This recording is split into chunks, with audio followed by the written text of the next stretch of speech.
Chapter 8. The ark rests on Ararat. God remembered Noah, all the animals, and all the livestock that were with him in the ship. And God made a wind to pass over the earth. The waters subsided. The deep's fountains and the sky's windows were also stopped, and the rain from the sky was restrained. The waters receded from the earth continually. After the end of 150 days, the waters decreased. The ship rested in the 7th month, on the 17th day of the month, on Ararat's mountains. The waters receded continually until the 10th month. In the 10th month, on the 1st day of the month, the tops of the mountains were seen. Noah sends a raven and a dove. It happened at the end of 40 days that Noah opened the window of the ship which he had made, and he sent forth a raven. It went back and forth until the waters were dried up from the earth. He sent forth a dove from him to see if the waters were abated from the surface of the ground. But the dove found no place to rest her foot, and she returned to him into the ship, for the waters were on the surface of the whole earth. He put forth his hand and took her, and brought her to him into the ship. He stayed yet another 7 days, and again he sent forth the dove out of the ship. The dove came back to him at evening, and behold, in her mouth was an olive leaf plucked off. So Noah knew that the waters were abated from the earth. He stayed yet another 7 days, and sent forth the dove, and she didn't return to him any more. Exiting the ark. It happened in the 601st year, in the 1st month, the 1st day of the month. The waters were dried up from the earth. Noah removed the covering of the ship and looked. He saw that the surface of the ground was dried. In the 2nd month, on the 27th day of the month, the earth was dry. God spoke to Noah, saying, "Go out of the ship, you and your wife and your sons, and your sons' wives with you. Bring forth with you every living thing that is with you of all flesh, including birds, livestock, and every creeping thing that creeps on the earth, that they may breed abundantly in the earth, and be fruitful, and multiply on the earth."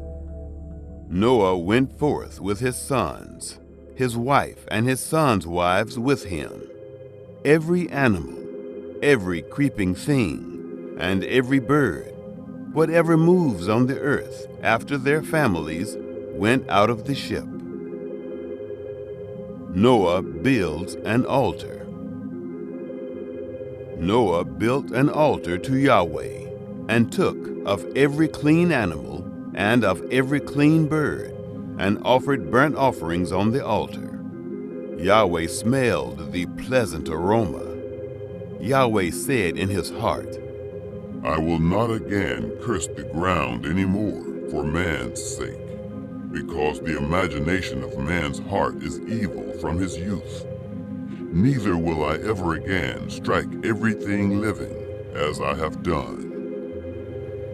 While the earth remains, seed time and harvest, and cold and heat, and summer and winter, and day and night shall not cease." Chapter 9. The Covenant of the Rainbow.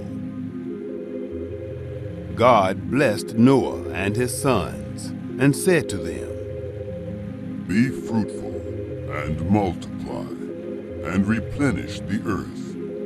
The fear of you and the dread of you will be on every animal of the earth, and on every bird of the sky, Everything that the ground teems with, and all the fish of the sea are delivered into your hand. Every moving thing that lives will be food for you. As the green herb, I have given everything to you. But flesh with its life, its blood, you shall not eat. I will surely require your blood of your lives. At the hand of every animal, I will require it. At the hand of man, even at the hand of every man's brother, I will require the life of man. Whoever sheds man's blood, his blood will be shed by man. For God made man in his own image. Be fruitful and multiply. Bring forth abundantly in the earth and multiply in it. God spoke to Noah and to his sons with him, saying, As for me, behold, I establish my covenant with you, and with your offspring after you, and with every living creature that is with you, the birds, the livestock, and every animal of the earth with you. Of all that go out of the ship, even every animal of the earth, I will establish my covenant with you. All flesh will not be cut off any more by the waters of the flood. Neither will there ever again be a flood to destroy the earth. God said, This is the token of the covenant which I make between me and you, and every living creature that is with you, for perpetual generations. I set my rainbow in the cloud, and it will be for a sign of a covenant between me and the earth. It will happen when I bring a cloud over the earth, that the rainbow will be seen in the cloud, and I will remember my covenant, which is between me and you, and every living creature of all flesh. And the waters will no more become a flood to destroy all flesh. The rainbow will be in the cloud. I will look at it, that I may remember the everlasting covenant between God and every living creature of all flesh that is on the earth. God said to Noah, This is the token of the covenant which I have established between me and all flesh that is on the earth. Noah's sons. The sons of Noah who went forth from the ship were Shem, Ham, and Japheth. Ham is the father of Canaan. These three were the sons of Noah, and from these the whole earth was populated. Noah's shame and Canaan's curse. Noah began to be a farmer and planted a vineyard. He drank of the wine and got drunk. He was uncovered within his tent. Ham, the father of Canaan, saw the nakedness of his father and told his two brothers outside. Shem and Japheth took a garment and laid it on both their shoulders, went in backwards, and covered the nakedness of their father. Their faces were backwards, and they didn't see their father's nakedness. Noah awoke from his wine and knew what his youngest son had done to him. He said, Canaan is cursed. He will be servant of servants to his brothers. Shem's blessing and Noah's death. He said, Blessed be Yahweh, the God of Shem. Let Canaan be his servant. May God enlarge Japheth. Let him dwell in the tents of Shem. Let Canaan be his servant. Noah lived 350 years after the flood. All the days of Noah were 950 years. Then he died. Chapter 10. The Japhethites. This is the history of the generations of the sons of Noah, and of Shem, Ham, and Japheth. Sons were born to them after the flood. The sons of Japheth: Gomer, Magog, Madai, Javan, Tubal, Meshech, and Tyrus. The sons of Gomer: Ashkenaz, Riphath, and Togarmah. The sons of Javan: Elisha, Tarshish, Kittim, and Dodanim.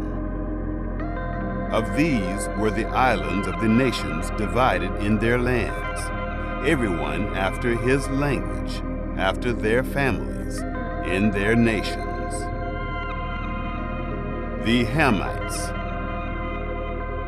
The sons of Ham: Cush, Mizraim, Put, and Canaan.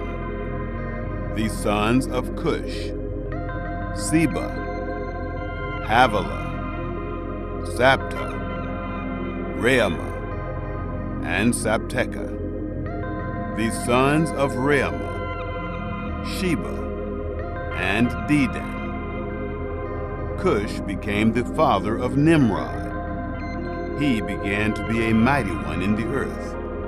He was a mighty hunter before Yahweh. Therefore it is said, like Nimrod, a mighty hunter before Yahweh. The beginning of his kingdom was Babel, Erech, Akkad, and Calneh, in the land of Shinar.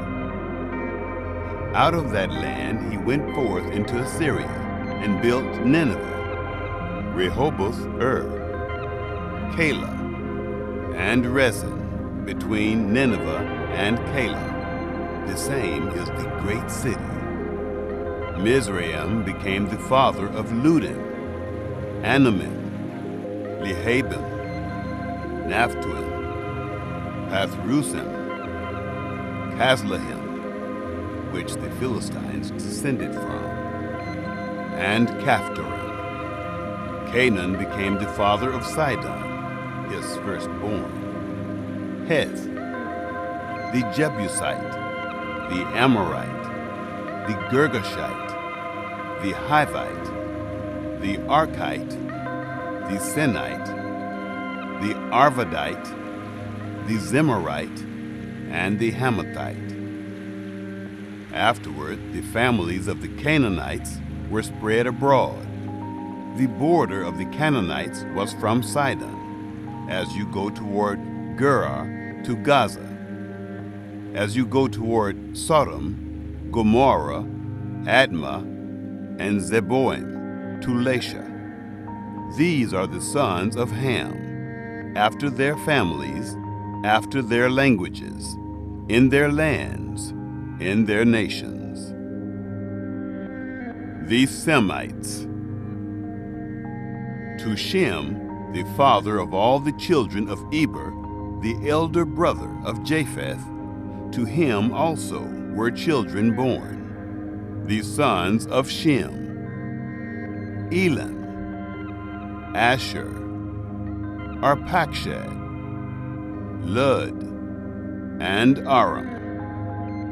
The sons of Aram: Uz, Hul, Gether, and Mash. Arpachshad became the father of Shelah. Shelah became the father of Eber.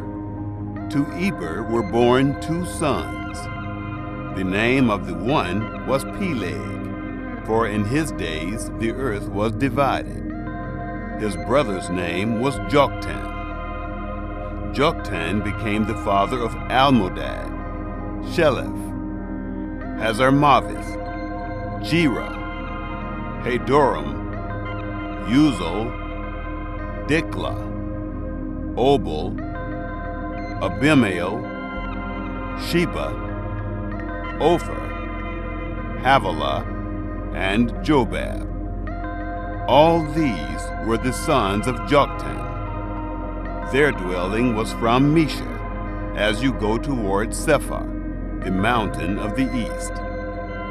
These are the sons of Shem, after their families, after their languages, in their lands, after their nations. These are the families of the sons of Noah, after their generations, in their nations. Of these were the nations divided in the earth after the flood. Chapter 11. The Tower of Babel. The whole earth was of one language and of one speech. It happened, as they traveled east, that they found a plain in the land of Shinar, and they lived there. They said one to another, "Come, let's make bricks and burn them thoroughly." They had brick for stone, and they used tar for mortar. They said, "Come, let's build ourselves a city and a tower whose top reaches to the sky, and let's make ourselves a name, lest we be scattered abroad on the surface of the whole earth." Yahweh came down to see the city and the tower, which the children of men built. Yahweh said, "Behold, they are one people, and they have all one language, and this is what they began to do. Now nothing will be withheld from them, which they intend to do. Come, let's go down, and there confuse their language, that they may not understand one another's speech."